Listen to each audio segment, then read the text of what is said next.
Welcome back to the deep dive. Look, today we are tackling a book that I can almost guarantee you've seen. You've probably seen it on the display table at the airport. You've seen it on your boss's bookshelf. Oh, for sure. You might even have a copy gathering dust on your own nightstand right now. It is Atomic Habits by James Clear. It's everywhere. It Yeah. really is. It's one of those rare books that crossed over from, the self-help section into just general cultural literacy. People talk about 1% improvements or habit stacking, even if they've never actually cracked the spine. Right. And because it's so popular, there's a specific way people usually talk about it. It's Yeah. almost always framed as the ultimate productivity hack. Totally. How to crush your KPIs, how to get a six-pack in 6 months, how to learn Mandarin while you sleep. It's all very utilitarian. It's about output. It's the life hack approach. Yeah, We want the code to unlock the maximum efficiency in the machine that is our life. exactly. And while that's fine, I mean, who doesn't want to be more efficient? We are going to do something completely different today.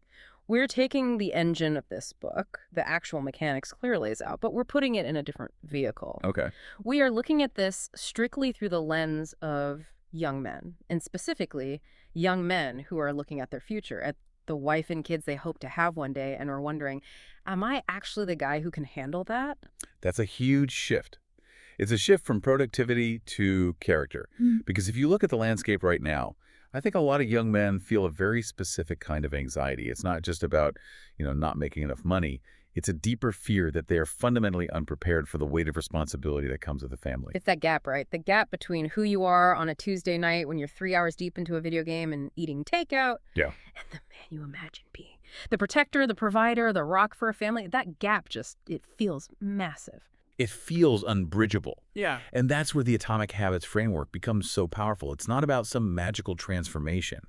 It's about realizing that the quality of your future family's life, their safety, their happiness, their stability, is not going to be determined by your heroic intentions. It's going to be determined by the boring, invisible habits you build today. That is a heavy concept to start with. The idea that your future kids' well-being is being written right now by whether or not you do the dishes. It sounds hyperbolic, but it isn't.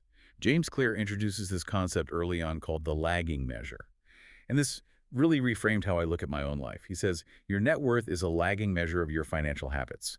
Your weight is a lagging measure of your eating habits. Your clutter is a lagging measure of your cleaning habits. Okay, so let's chew on that for a second. A lagging measure. Basically, he's saying that reality has a delay function. Yes. The reality you are living in today is simply the bill coming due for the choices you made 6 months or a year ago. If you look in the mirror and you don't like what you see physically, that isn't a result of what you ate yesterday. Right. That is the accumulation of hundreds of small decisions made over the last 2 years. And if we apply that to character, which is our mission here, it gets a little scary. Because it means your ability to be patient with a crying toddler, or your ability to handle a financial crisis without falling apart, that isn't something you just decide to have in the moment. No, your integrity, your emotional regulation, your capacity for stress, those are lagging measures of your habits of mind. If a young man is chaotic, reactive, and fragile today, that is just the data readout. And here's the kicker, the cost of neglect. Right, because if you're single, 24, living in an apartment, Ah, if you neglect your habits, who pays the price? Okay. You do. you do. Maybe your apartment is gross, maybe your credit score tanks. It sucks, but it's contained. But if you carry that neglect into a marriage, if you carry those lagging measures into fatherhood, then the debt is paid by other people. That is the haunting part of this lens we're using. If you ignore these small actions now, you are creating a deficit that your wife and children will have to pay off. You are borrowing reliability from the future, and the interest rate is, well, it's catastrophic. Clear has this analogy in the book that I think is the perfect visual for this, the airplane analogy. It's such a great image. He describes a pilot leaving Los Angeles, heading for New York City. Now imagine the pilot is on the runway at LAX. If he adjusts the nose of that plane just 3.5 degrees to the south, Which, let's be real, is nothing. That's a twitch of the wrist. If you were a passenger, you wouldn't even spill your coffee. you wouldn't feel a thing. At takeoff, the nose of the plane moves maybe 7 or 8 feet. It's insignificant. But if you project that 3.5-degree error across the entire continental United States, you don't land in New York. You land in Washington, D.C. That is hundreds of miles. A totally different culture, different climate, a completely different city. And that is the thesis. A 1% error in judgment, a 1% slip in discipline today seems utterly harmless. It's just one skipped workout. It's just one white lie to your girlfriend. It's just one night staying up until 3 a.m. scrolling TikTok. Magnified over a decade. It leads to a completely different destination. It is the difference between a life of stability and strength and a life of chaos and regret. It's terrifying, but it's also hopeful, right? Because it works both ways. Exactly. That 3.5-degree shift to the north lands you exactly where you need to be. And that brings us to the core of what Clear argues. We have to stop obsessing over the breakthrough moment and start obsessing over the atomic unit. Atomic meaning small, like an atom, the building block. Right, an atom is the smallest irreducible unit of a larger system. But, and this is key, atoms are also the source of immense energy, atomic bombs, atomic energy. We want to show how these tiny units create the explosive power of a strong character. So let's get into the gears of this. How do we actually do it? This leads us to our first big idea, the compound interest of character. We have to rewire our brains here. We are conditioned by movies and social media to look for the montage. We want the Rocky moment. You drink the raw eggs, you run up the stairs, and suddenly you're a champion. We want the defining moment, the epiphany, the day everything changed. But Clear argues that is a lie. And the best story he tells to prove this is about the British cycling team. Oh, this story is legendary. I love the details here because it sounds so absurd at first. It really does. So, context. For about 100 years, British cycling was a joke. I mean, tragic. Since 1908, they had won exactly one gold medal at the Olympics. They had never won the Tour de France. Oh, wow. It got so bad that one of the top bike manufacturers in Europe allegedly refused to sell bikes to the team because they were afraid it would hurt their brand if people saw the British team riding them. That is the ultimate insult. Please don't use our product. You're making us look incompetent. It was rock bottom. So in 2003, they hire this guy named Dave Brailsford. Now, usually a new coach comes in and says, we need to work harder. We need more grit. We need to suffer more. Brailsford didn't do that. He was obsessed with this concept he called the aggregation of marginal gains. Which is just a fancy way of saying getting 1% better. Essentially, he believed that if you broke down every single thing that goes into riding a bike and you improved it by just 1%, the total accumulation would be massive. So they did the normal stuff, lighter tires, better aerodynamics. But then they went off the deep end. They went completely granular. They tested different massage gels to see which one led to slightly faster muscle recovery. They hired a surgeon to teach the riders the best way to wash their hands to avoid getting a cold during competition. Wait, washing hands? Seriously? Think about it. If you get a cold, you miss 3 days of training. That's a 1% loss. If you avoid the cold, you keep the gain. They figured out which pillow and mattress led to the best night's sleep for every single rider. No. And they hauled those mattresses from hotel to hotel. That's dedication, hauling mattresses around Europe. They even painted the inside of the team truck white. Why white? So they could spot little bits of dust. Dust that might get into the bike gears and degrade the performance by a fraction of a percent. Okay, playing devil's advocate here, does dust in the truck really win you the Tour de France? It sounds like they were just being neurotic. On its own, no. The dust doesn't matter. But the culture that cares about the dust matters. And when you add the dust to the pillows, to the hand washing, to the heated shorts. Heated shorts. They used electrically heated overshorts to keep the muscles at the ideal temperature before the race started. When you add all that up, the result was total domination. 5 years later, Beijing Olympics, they won 60% of the gold medals. 4 years later, London, 9 Olympic records. Bradley Wiggins wins the Tour de France. Yeah. They went from the laughingstock to the greatest dynasty in cycling history. Okay, so bringing this back to our guy, the young man listening who feels like he's behind in life. The lesson isn't go paint your room white. The lesson is that we are looking for the wrong thing. We're looking for the magic bullet. We were looking for the lottery ticket. We think if I just get this one job or if I just meet the right girl, everything will be fixed. But the text argues that success, and specifically character, is the product of daily habits, not once-in-a-lifetime transformations. So for the guy who wants to be a great father one day, it's not about, I'm going to read every parenting book this weekend. It's I'm going to stop looking at my phone when people are talking to me. Yes, it's the compound interest of self-improvement. The math is crazy. If you get 1% better each day for 1 year, you end up 37 times better by the time you're done, 37 times. But if you get 1% worse, You decline nearly down to zero. But here's where I get stuck, and I think a lot of guys get stuck. We try to change. We say, okay, I'm going to start running, or I'm going to stop drinking during the week, and we do for 3 days, Mm. and then we stop. Clear has a brilliant answer for this. He calls it the onion of change, or the layers of behavior change. Imagine 3 concentric circles. The outer layer is outcomes. The middle layer is processes. And the center core is identity. Outcomes, processes, identity. Most people start from the outside. They focus on the outcome. I want to be rich. I want to lose 20 pounds. I want to get a girlfriend. That's how we're taught to set goals. That's SMART goals right there. Right. But it's the weakest form of change. Because if you say, I want to run a marathon, you can force yourself to do it for a while. But if you still view yourself as a lazy person, the gravity of your identity will eventually pull you back to the couch. You're fighting yourself. You are acting out of alignment with who you believe you are. Clear argues the real shift has to happen at the identity level. You have to change the I am statement. So instead of I want to read more, it's I am a reader. Exactly. Or for our specific purpose. Instead of I want to stop forgetting to pay my bills, the shift is I am a responsible man. I am the type of person who is reliable. Why does the label matter so much? Is it just, positive thinking, I am a tiger, I am a tiger? It's not affirmation, it's proof. Clear used the concept of casting votes. This is my favorite metaphor in the book. He says, look, you don't need a unanimous vote to win an election. You just need a majority. Okay. Every action you take is a vote for the type of person you wish to become. Every time you make your bed, you aren't just tidying a room, you are casting a vote for the identity of an organized man. Every time you decline the 3rd beer, you're casting a vote for the identity of a disciplined man. And every time you skip the gym, you're casting a vote for the lazy man. Correct. And right now, for a lot of guys, the lazy candidate or the chaotic candidate is winning the election in a landslide. They have thousands of votes. Yeah. So to turn it around, you don't need a revolution. You just need to start casting new votes, one by one. This connects so hard to the idea of self-trust. I think a lot of men deep down don't trust themselves. They know they've flaked on 100 promises they made to themselves. And if you don't trust yourself, how can you expect a wife to trust you?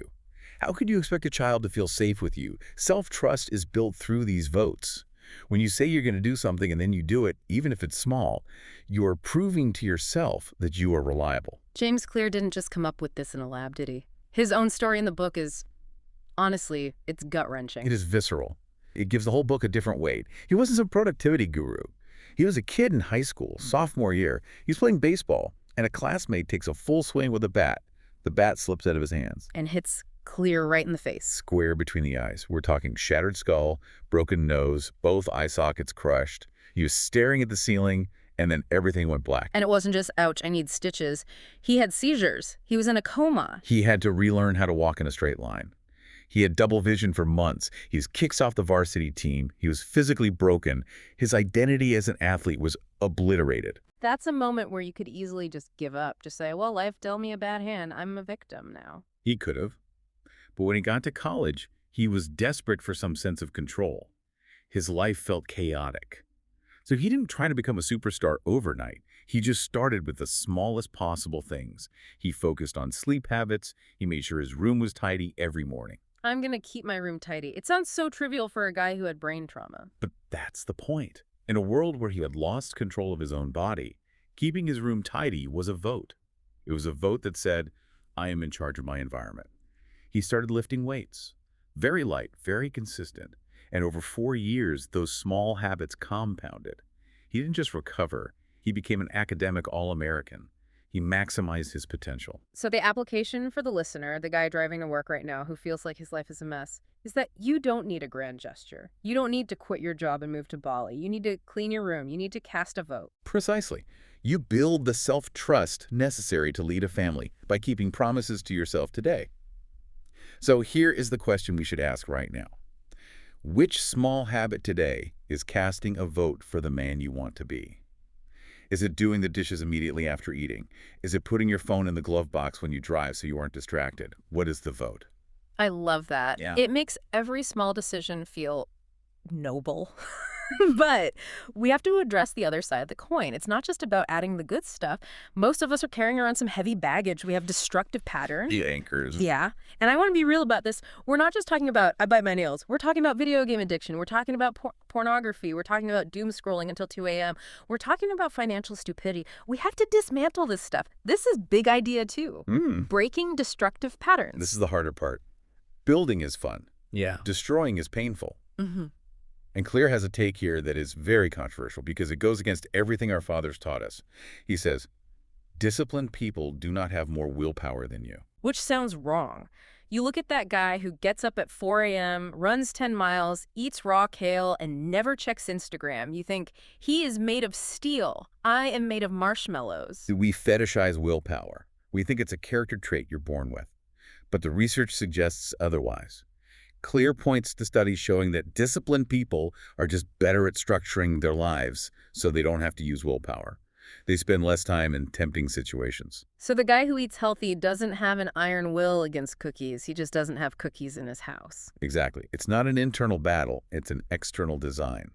There is a formula from psychologist Kurt Lewin. B equals F of P, E. Behavior is a function of the person in their environment. We always blame the person. I'm weak, I'm lazy. But we ignore the environment. So if you're a young man trying to stop doom scrolling so you can actually read a book or learn a skill, and you sit on the couch with your phone in your pocket, you are bringing a knife to a gunfight.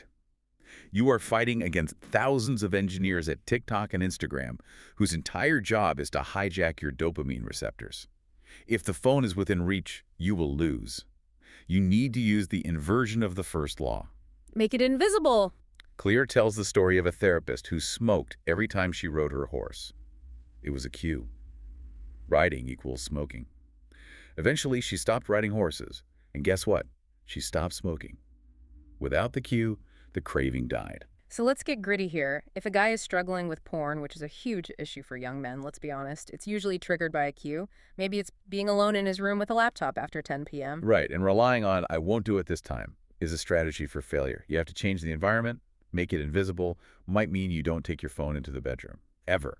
It stays in the kitchen. Or you put a blocker on the laptop. Or you only use the computer in a public space like the living room. It sounds extreme, but remember the airplane.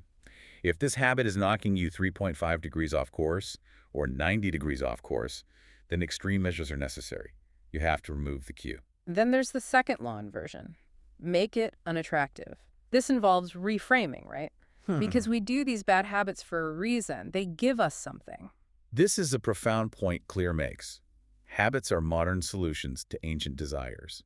We have ancient underlying motives: conserving energy, finding love and reproduction, connecting with others, reducing uncertainty. So when I'm mindlessly scrolling Instagram, I'm not actually interested in the content. My brain is trying to satisfy a primitive need for social connection. Or a need to scan for danger, or a need to numb anxiety. A bad habit is usually a misguided attempt to solve a valid problem. If you are bored, you game. If you are lonely, you watch porn.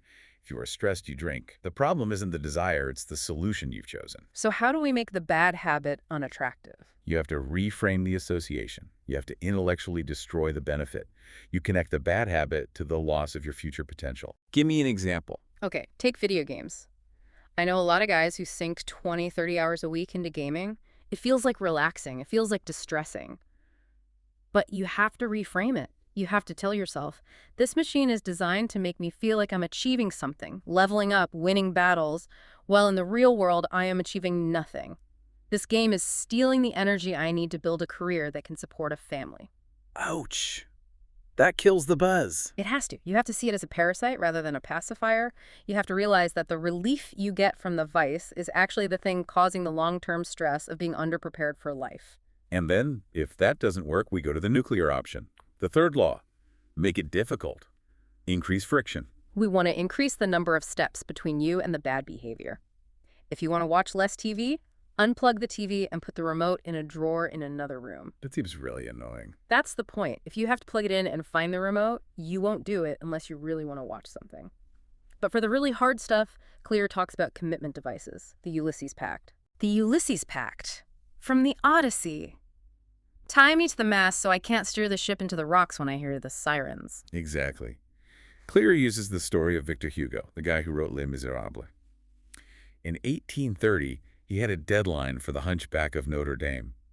But he was partying. He was entertaining guests. He was procrastinating like crazy. Even geniuses procrastinate. That makes me feel better. So what did he do? He gathered up all his clothes, his formal suits, his outdoor gear, and he locked them in a chest. He gave the key to his assistant and said, "Do not give these back to me until the book is finished." He left himself with nothing to wear. He had a large gray shawl, basically a robe. He physically couldn't go out in public. He couldn't host parties. He made the bad habit socializing when he should be working impossible. And he wrote the book in record time. That is hilarious, but also really effective. So Yeah. for a modern guy, what's the gray shawl? It's deleting the app, not just moving it to another screen. It's giving your wifey password to your roommate and telling them to change it every night. It's cutting up the credit card if you can't stop spending. It's about humility, isn't it? It's admitting, I am not strong enough to resist this in the moment, so I'm going to be smart enough to prevent the moment from happening. I might be weak later, so I will be smart now. That is the mantra. It's protecting your future self from your present weakness. Okay, so we're casting votes for the good guy. We're building walls against the bad guy. Now let's talk about the machine. How do we automate this? Because we can't be thinking about this 24/7. This is big idea 3, systems for reliability. There's a quote in the book that I think should be tattooed on the inside of every young man's eyelids. You do not rise to the level of your goals. You fall to the level of your systems. That is the anti-motivational poster. We're taught to set big goals, dream big. But look at the Olympics. Every athlete there has the goal of winning gold. The winners and the losers have the exact same goal. So the goal isn't the differentiator. The system is. So for our listener, the goal might be a great dad and husband. But that's just a wish. What's the system? Clear offers tactical tools. And my favorite one, because it's so deceptively simple, is the 2-minute rule. I actually tried this one. I was struggling to floss. I know, gross, but I just never did it. And the rule is, when starting a new habit, it should take less than 2 minutes to do. Right. Standardize before you optimize. So I told myself, I'm just going to floss one tooth. One tooth. It felt ridiculous. I felt like an idiot standing there flossing one tooth. But did it work? Yeah, because once I was there with the floss in my hand, I just did the rest. It wasn't about flossing. It was about just starting. That's the magic. The hardest part of any workout is putting on your shoes. The hardest part of writing is opening the laptop. The 2-minute rule overcomes the inertia. It's about the art of showing up. So for the guy who wants to be the patriarch, the provider, don't try to be the perfect father tomorrow. Start by just doing the dishes for 2 minutes. Or reading one page of a book. Or doing one push-up. Reliability is a muscle. If you can't be trusted to show up for 2 minutes, you will never show up for the big crises. You are proving to yourself that you are capable of consistency. Another tool is habit stacking. This is about flow. Yes, the Diderot effect. No behavior happens in isolation. We can use this. The formula is, after current habit, I will new habit. Give us a concrete example for the family readiness track. Okay, let's say you want to build a habit of gratitude because a cynical father is a toxic father. You drink coffee every morning, right? That's an established habit. So the stack is, after I pour my coffee, I will write down one thing I'm grateful for. You're piggybacking. You're anchoring the new behavior to the old one. After I take off my work boots, I will immediately put my phone on the charger in the kitchen. You are designing a flow where the good behavior becomes automatic. You don't have to find time. You just attach it. Now let's talk about the one that scares me. Accountability. Because everything we've talked about so far, you can do in secret. But secrets are where bad habits thrive. We need social pressure. Clear tells the story of Brian Harris, an entrepreneur who wanted to lose weight. He didn't just try hard. He wrote up a contract, A literal contract. signed by his wife and his trainer. It had specific metrics for food and exercise, and it had penalties. Money. Money, yes. But the social penalty was worse. He was a diehard Auburn football fan. The contract stated that if he missed his targets, he had to dress up for work every single day wearing an Alabama hat. Oh, that is cruel. For a college football fan, that's sacrilege. That's true pain. It was public humiliation. But guess what? He didn't miss his targets. He made the cost of laziness public and painful. So the application for young men, get a partner. Stop trying to be a lone wolf. We need this so badly. Men are lonely. We try to fix ourselves in isolation. But if you want to be a reliable man, you need other men to watch you. Get an accountability partner. Tell a friend, if I don't send you a photo of the gym by 7 a.m., I owe you $50. It mimics the responsibility of having dependents before you actually have them. Because when you're a dad, if you don't show up, people suffer. Exactly. It raises the stakes. It forces you to operate at a higher level because someone is watching. Last tool, visual proof. The paperclip strategy. I love this one. It's tactile. It's about a stockbroker named Trent Deersmid. He was a rookie, nobody special, but he had this ritual. He had 2 jars on his desk. One was empty, one was filled with 120 paper clips. And every time he made a sales call, He moved one paper clip from the full jar to the empty jar, and he wouldn't go home. He physically would not leave the office until all 120 clips were moved. it's so analog. Why does that work better than an app? Because you can see the work. Visual tracking is satisfying. You see the pile growing. It keeps you honest. You can't lie to the jar knows. So for our listener, maybe it's a calendar on the wall. Put a big red X on every day you didn't drink, or every day you studied for that certification. It's the don't break the chain strategy. Seinfeld used this for writing jokes. After a while, the motivation isn't I want to be funny. The motivation is I have a streak of 40 X's and I don't want to ruin the pattern. It's proof of identity. When you look at that calendar, you aren't seeing X's. You're seeing evidence that you are a disciplined man. And on the bad days, and there will be bad days, days where you feel like a loser, where you feel like you haven't made any progress, you look at the jar, you look at the calendar, and the objective reality tells you, no, you are moving forward. We've covered a ton of ground here. We've talked about the 3.5-degree shift, the 1% gains, the identity shifts, the Ulysses packs. But as we land this plane, I want to zoom out, because I know what it feels like to do all this stuff and still feel like nothing is happening. Delay. Yeah. You do the push-ups for a month and you still look the same. You save money for 3 months and you're still broke. It's disheartening. Clear calls this the valley of disappointment. It's that lag time we talked about at the beginning. But there's a paradox here that explains it perfectly. The Sorites paradox. A heap of coins. It's an ancient Greek puzzle. It asks, can one coin make a person rich? Obviously not. If I give you a penny, you aren't rich. If I give you 10 pennies, still not rich. But what if I had another and another and another? At some point, we don't know exactly when, but at some point you have a heap. You are rich. So the question, can one coin make you rich, is a trick. It's the same with habits. Can one workout make you strong? No. Can one time biting your tongue make you a patient father? No. But if you keep adding the coins, eventually a change occurs. It's a phase transition, like Yeah. ice melting. Exactly. Ice sits at 25 degrees. You heat it to 26. Nothing happens. 27. Nothing. 28, 29, 30, 31. Still ice. Then you hit 32 degrees and it melts.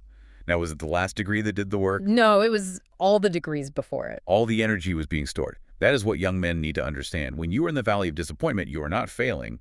You are storing potential energy. You are heating the ice. That is the mission. You are building the man your future family needs, one invisible degree at a time. It's not about the applause today. It's about the result 10 years from now. The goal is not just success in the worldly sense. The goal is becoming. Becoming the type of person who is disciplined, the type of person who is reliable, the type of person who leads. So we always like to leave you with a question, something to chew on when you turn this off. We've talked a lot about the future, but the future is built today. So here is the challenge. Look at your habits from just the last 24 hours. Be honest. If your future family, your wife, your children, had to rely solely on the level of discipline and reliability you demonstrated today, would they be safe and flourishing, or would they be in danger? Man, that hits hard. If they had to survive on the me of today. And to follow that, which habit are you avoiding today that will one day impact the family you hope to lead? Think about that. Don't just listen. Go cast a vote. Thanks for diving in with us. Take care.